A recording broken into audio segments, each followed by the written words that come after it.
Hai Healthizen, welcome to Dear Doctor.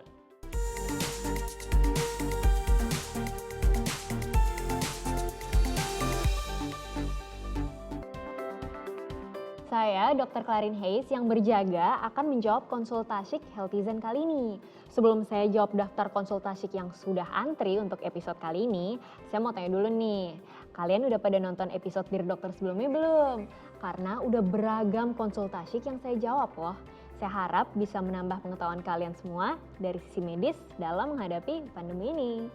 Nggak usah lama-lama, langsung aja saya buka konsultasik yang sudah masuk datangnya dari Twitter dan Instagram berikut. Oke, konsultasik pertama datang dari akun @gloria89. Pertanyaannya adalah, dokter, boleh share dong tips aman saat naik Transjakarta atau MRT atau KRL? Kalau saya sentuh pegangannya di saat berdiri di kendaraan, apakah saya bisa tertular COVID? Bagaimana dengan taksi online? Kan orang gonta-ganti duduk di tempat yang sama. Oke, Dear Gloria 89. Jadi jangan lupa mencuci tangan ya sebelum dan setelah menaiki kereta dan kendaraan umum lainnya. Saat naik taksi online juga pastikan prokesnya. Gunakan taksi yang memang sudah ada standar prokesnya. Seperti kalian bisa disinfeksi bangku dengan disinfektan, itu juga boleh. Tapi lebih penting untuk cuci tangan sebelum dan setelah naik kendaraan umum. Dan pastikan kalian tidak mengucek mata selama di kendaraan ya. Oke, konsultasi asyik atau konsultasi selanjutnya datang dari Andrian Los. Dokter, saya punya kucing di rumah. Apakah kucing saya bisa menularkan virus COVID kalau dia habis main di luar rumah? Dear Andrian, memang ada bukti sejumlah kecil hewan peliharaan di seluruh dunia, termasuk kucing dan anjing, dilaporkan terinfeksi virus penyebab COVID-19. Sebagian besar setelah kontak dekat dengan penderita COVID-19. Berdasarkan informasi yang tersedia, hingga saat ini, resiko hewan menyebarkan COVID-19 ke manusia dianggap rendah. Virus yang dapat menyebabkan COVID-19 justru menyebar dari manusia ke hewan, termasuk hewan peliharaan dalam beberapa situasi, terutama setelah kontak erat. Sebaiknya, kalau seseorang ada dalam rumah sakit, pisahkan orang itu dari orang lain, termasuk hewan peliharaan dan hewan lainnya. Dan sama seperti manusia, sebaiknya hindari dulu grooming di luar. Kalau kalian sakit atau hewan peliharaan kalian tampak sakit, isolasikan terlebih dahulu. Bawa ke dokter hewan bila mengkhawatirkan. Hewan tidak perlu pakai masker ya, tapi kita yang harus pakai masker saat mau kontak dengan hewan sakit. Nggak perlu juga mendisinfeksi bulu hewan ataupun bulu kucing, karena belum ada penularan di bulu. Jadi yang perlu didisinfeksi adalah tempat makannya, kandangnya, dan mainannya, bukan hewannya. Kasihan hewan peliharaannya. Oke, konsultasik selanjutnya datang dari Bella. Yuk kita tonton dulu videonya.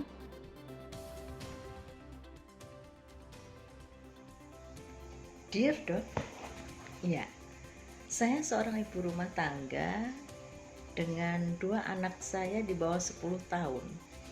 Pada saat pandemi saya sama sekali tidak pernah atau tidak berani ngajak anak-anak jalan. Ya sebelumnya sih rutin sebulan 2 kali lah kita jalan sekedar makan ataupun nonton. Alhamdulillah akhir-akhir ini kasus COVID udah menurun dan pemerintah mulai mengizinkan atau melonggarkan aturan untuk kembali bisa berbelanja di mall.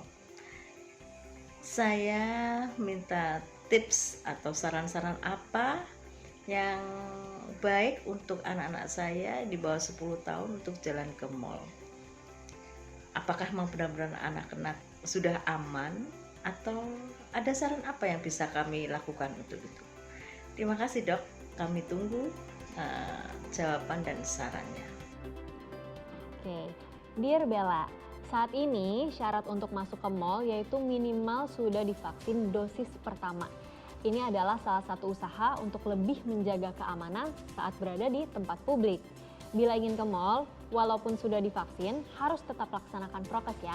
Jaga jarak ketika sedang berjalan, tetap gunakan masker, mencuci tangan sebelum makan, menghindari kerumunan, dan membatasi interaksi sosial.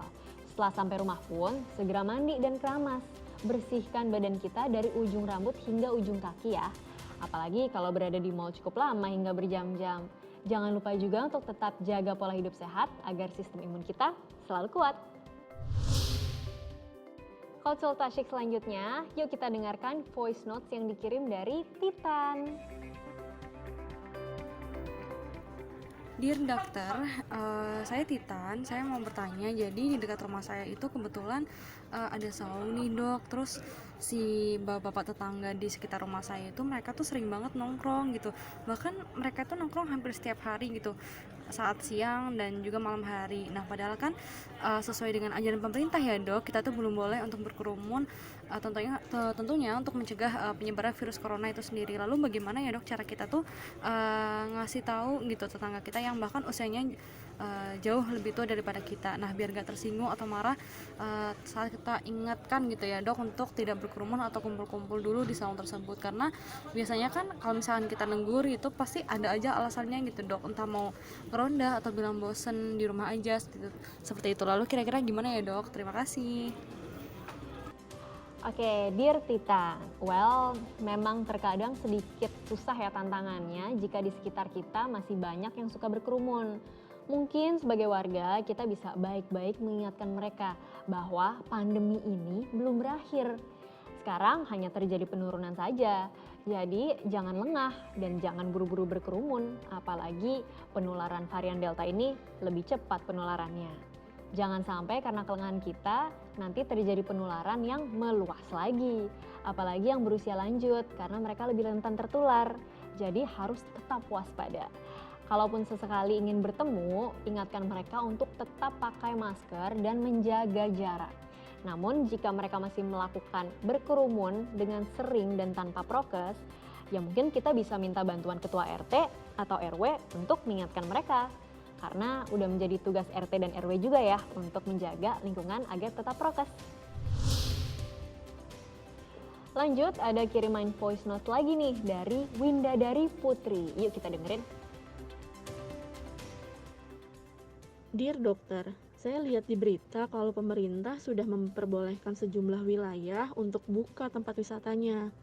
Anak-anak saya dan suami juga mengetahui kabar tersebut.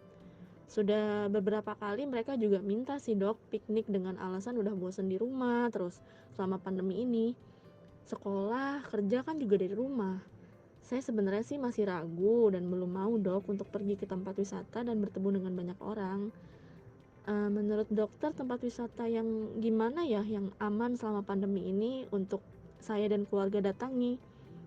Terus minta tipsnya dong dok, selama liburan kita harus mempersiapkan apa untuk liburan? Terima kasih dokter, saya tunggu jawabannya. Oke, pertanyaan yang bagus nih Windadari. Jadi tips yang bisa kita lakukan untuk liburan, pertama pastikan badan dalam keadaan sehat saat akan berlibur. Jangan ada demam, batuk, pilek, dan lain sebagainya. Karena kalau daya tahan tubuh sedang menurun, akan lebih mudah terkena penyakit termasuk COVID. Kedua, pilih tempat yang nggak rame supaya kita bisa lebih mudah menjaga jarak dengan orang lain. Dan ketiga, jika ada rencana staycation atau menginap, pastikan hotel sudah menerapkan prokes dengan baik. Dan jangan lupa bawa peralatan sendiri ya, seperti sikat gigi, handuk, alat makan, dan botol minum. Intinya peralatan pribadilah. Dan kemudian yang keempat, jangan lupa selalu memakai masker, sering mencuci tangan, atau sediakan hand sanitizer. Untuk saat sekarang, pakailah double masker ya di tempat umum, yaitu masker bedah di dalam dan dilapisi dengan masker kain di luar.